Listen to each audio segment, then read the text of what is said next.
Oke, halo semuanya, kembali lagi di channel Muhammad Julian. Dan di depan kita kali ini udah ada Yamaha R25 V1 lagi. Dan ini adalah R25 kedua gua, karena R25 yang kemarin itu sempat dijual dengan berbagai macam alasan.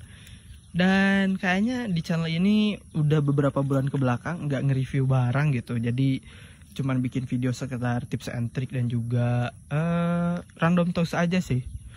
Dan di video kali ini akhirnya kita punya barang lagi untuk di-review, karena ini ada sedikit perubahan di R25 yang kali ini. Dan ini dia review R25 V1.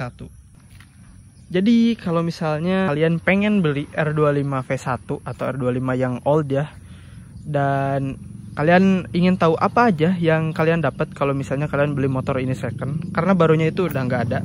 Dan ini dia, di video kali ini kita bakalan bahas apa aja yang kalian dapat di motor ini kalau misalnya kalian beli dan meminang si R25 V1. Seperti biasa kita akan bahas dari bagian paling depan sampai ke belakang secara mendetail gitu, dan dengan point of view kayak gini. Oke, langsung aja. Untuk bagian depan dari atas windshield kita udah ganti pakai aftermarket, dan ini udah bukan bawaannya. Terus juga untuk tameng depan kita ganti pakai karbon. Sebenarnya ini versi Blue GP yang biru putih. Orinya itu ada di rumah, dan ini kita beli second, udah dikasih dari owner sebelumnya. Terus juga untuk lampu, ini lampunya mati sebenarnya, lampu utama, tapi dikasih lampu alis. Dan desain lampunya itu cakep sih. R25 V1 ini dia kayak lebih garang gitu dan lebih kelihatan kayak hiu kalau orang-orang bilang. Terus juga untuk pemanis di bagian depan ini udah ada winglet karbon, terus juga ada spakbor depan karbon. Kita udah ganti spakbornya pakai karbon. Dan kalau misalnya kita ke bawah, ini bukan bawaan bannya, jadi kita udah pakai dari Dunlop dengan seri Sportmax Alpha S13. Ban semi soft compound. Untuk ukurannya ini masih standar di 110/70 ring 17. Ngereman juga masih belum di upgrade, masih standar. Untuk disc brake-nya dia udah pakai floating disc brake. Terus juga untuk remnya standar, dan yang baru diganti itu ada dari selang rem pakai TDR. So far pakai TDR enak sih, nggak pernah ada trouble, nggak pernah ada malfunction gitu ya remnya. Ke bagian suspensi depan R25 V1 ini dia menggunakan teleskopik, jadi masih belum USD. Tapi ini nggak akan pernah gua ganti pakai USD. Kenapa? Karena yang pertama USD itu mahal, dan yang kedua USD ini enak. Jadi kalau misal kalian tanya teleskopik yang paling nyaman, menurut gua di motor R25 ini paling nyaman sih setelah Yamaha Bison. Jadi empukan suspensinya itu empuk, tapi juga nggak terlalu empuk, nggak terlalu mantul-mantul. Dan juga kalau misalnya high speed itu dia lebih stabil juga, karena diameter suspensinya kan besar ya, jadi lebih kokoh dan lebih oke gitu build quality-nya. Untuk kokpit ya, di bagian kokpit ini masih full standar, masih full bawaan, nggak ada yang dirubah selain menambahkan dari ini preload kita pakai dari WR3. Terus juga stangnya ini kita ubah jadi under yoke dari upper yoke. Dan yang menarik dari R25 V1 ini, dia tombol-tombolnya itu komplit, cuman hazard doang yang absen di motor ini. Karena pada tahun juga sih dulu belum pernah ada motor yang pakai hazard sih di tahun 2014. Kalau misalnya kita dari sebelah kanan ini ada kill switch, terus juga ada starter, di sini ada kunci. Di sebelah kirinya ada lampu dim, lampu jauh, lampu dekat, lampu sen, dan juga ada klakson. Nah, buat R25 V1 ini ya, yang perlu kalian perhatikan itu ada di klaksonnya. Jadi kalau misalnya kalian beli R25 terus nyuci di steam, itu harus agak hati-hati buat si klakson. Karena kalau misal ke cipratan air yang lumayan deras itu dia mati biasanya klaksonnya. Untuk speedometer masih standar juga, dan ini adalah yang salah satunya gua suka dari R25, karena speedometernya ini banyak informasi yang ada di dalamnya gitu, dan bisa dibilang paling komplit pada zamannya. Mulai dari lampu sen, lampu jauh, lampu indikator netral ya. Terus juga tombol reset, tombol select. Terus di sini ada jarum tachometernya masih digital, masih analog. Ada ini untuk bensin, ada suhu, dan di sini nanti ada kecepatan yang digital sama indikator gigi. Sementara ini ada lampu di bagian atas, dia pengingat kalau misalnya kita udah mencapai RPM tertentu untuk oper gigi atau naik gigi. Gitu. So far enak sih pakai R25. Di bawahnya nggak bikin pegel stangnya, terus juga lebih gimana ya, dia lebih nyaman lah dibanding motor-motor lain gitu, khususnya untuk sport 250 cc. Untuk body ini masih standar, cuman ada polet doang yang kita ganti, liverynya doang yang diganti, asalnya Blue GP. Terus untuk lampu sen kita udah pakai lampu sen tempel dari WR3, dan kalau yang bawaannya itu agak keluar ya, jadi kurang rapi lah gitu kelihatannya. Oke, mundur ke belakang, tangkinya 11 liter. Terus juga pengisiannya dia pakai Pertamax karena kompresinya udah 11, dan untuk konsumsi BBM gue dapet di 28 sampai 30 km per liter. Itu lumayan irit, tapi untuk 250 cc udah pasti boros sih. Kalau misalnya di bawah 30 itu wajar banget. Tapi kalau misalnya kalian udah nyampe 27 km per liter itu termasuk irit. Oke, ke bagian bawah untuk mesin 250 cc, 2 silinder, 35 horsepower, terus juga 26 Nm kalau nggak salah tulisannya segitu, dan lumayan enak sih, harusnya dipakai daily lebih dari cukup, dipakai mori aman-aman aja. Kecepatan segitu, spek segitu masih worth it lah untuk diperjuangkan di tahun 2024. Terus juga kalau misalnya ngebandingin sama 150 cc zaman sekarang, mungkin dia ini yang paling ketinggalan ya, karena 150 cc yang lain udah kenceng-kenceng, apalagi seri keduanya gitu kayak Ninja dan CBR, apalagi itu udah bisa ninggalin R25 jauh banget. Tapi untuk pemakaian gua yang cuma mori, cuma dipakai konten, ini motor udah lebih dari cukup sih 250 cc nya. Untuk oli kita pakai dari Motul 5100, dan pergantian olinya dia di 180 liter tanpa filter oli, dengan filter oli jadi 200 liter alias 2 botol full. Penyakit R25 sih di mesin jarang banget gue temuin.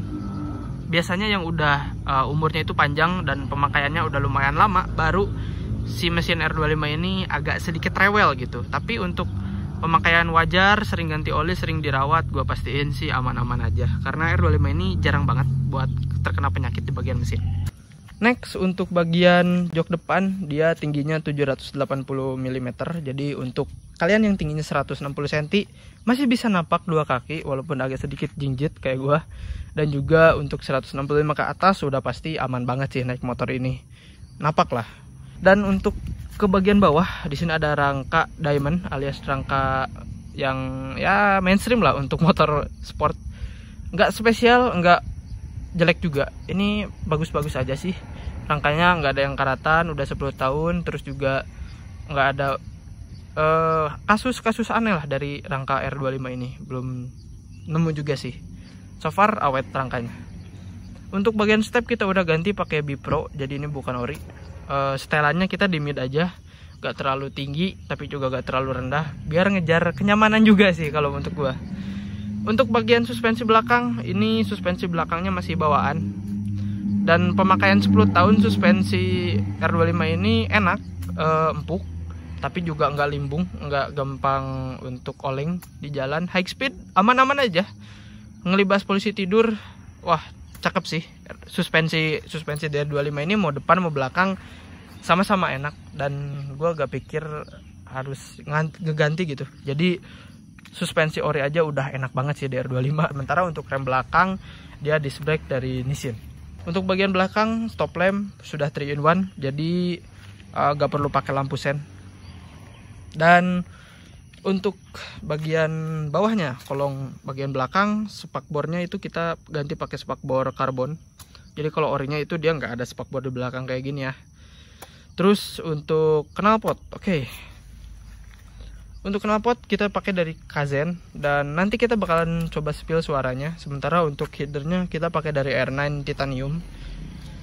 So far enak sih knalpot ini, ngisi banget tenaga, cuman agak sedikit berisik aja.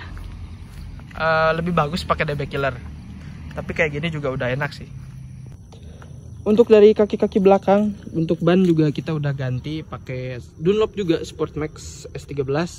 Ukurannya kita upsize dari 140 ke 150. 70 ring 17 dan kita pakai rantai cover juga, ini dari karbon. Jadi bawaannya bukan plastik, bukan karbon, alias plastik. Dan rantainya ini masih ori. So far rantainya ini enak, awet, dipakai engine brake agak berat, dia masih sanggup, terus juga gak gampang kendor ya. Jadi rantai R25 ini rantai orinya bener-bener awet cuy. Buat harga 1 jutaan mending sih kalau kata gue ya nggak perlu ganti ke Triple S atau kayak gitulah. Kalau misalnya ngejar looks barulah oke ganti gitu, karena kan warnanya itu ada warna hijau, merah sama gold. Jadi untuk looksnya itu lebih enak. Cuma kalau lebih ke fungsi, rantai ori ini lebih nyaman dibanding rantai aftermarket buat R25 gitu. Ya kita coba spill suaranya dari knalpot Kazan ini.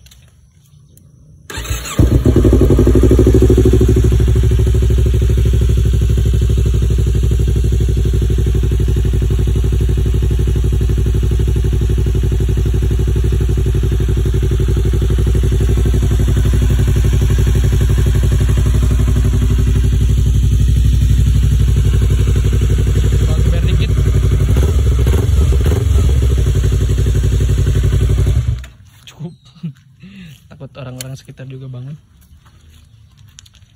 Oke, mungkin itu aja sih apa yang kalian dapat kalau misalnya kalian beli R25.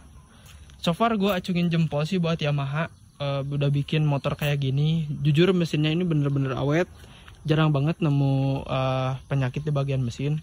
Terus juga kaki-kaki belakang, kaki depan, suspensinya awet banget, feedbacknya enak. Build quality-nya juga oke, apalagi dari segi penggeraknya, gearnya ini oke parah sih, awet-awet aja. Cuman kalau misalnya kalian mau beli R25 V1 ini atau V2, biasanya di masalahnya yang sering ditemuin itu ada bagian kelistrikan. Jadi R25 ini rawan kena kode 46. Cuman bukan sepul yang sering kena, tapi kiprok R25 ini. Jadi kalau misalnya kalian macet, mending ke pinggir aja gitu. Kalau misalnya macetnya parah banget, mending minggir dulu, nepi dulu aja, baru nanti lanjut lagi kalau udah jalannya agak renggang gitu.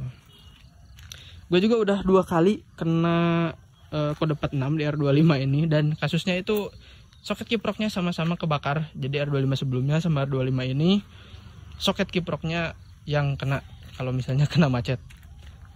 Sisanya sih nggak ada PR. R25 ini menurut gue desainnya ganteng, terus juga suara mesinnya enak, awet juga mesinnya. Dan selama 10 tahun gue belum pernah nemu trouble yang aneh dari R25 ini.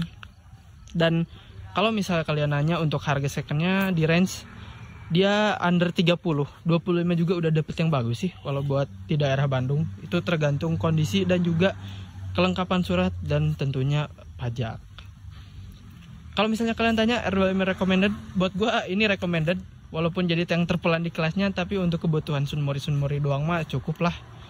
Untuk foto-foto shoot juga ini ganteng gitu ya, udah PNP gitu, ganteng dari lahir.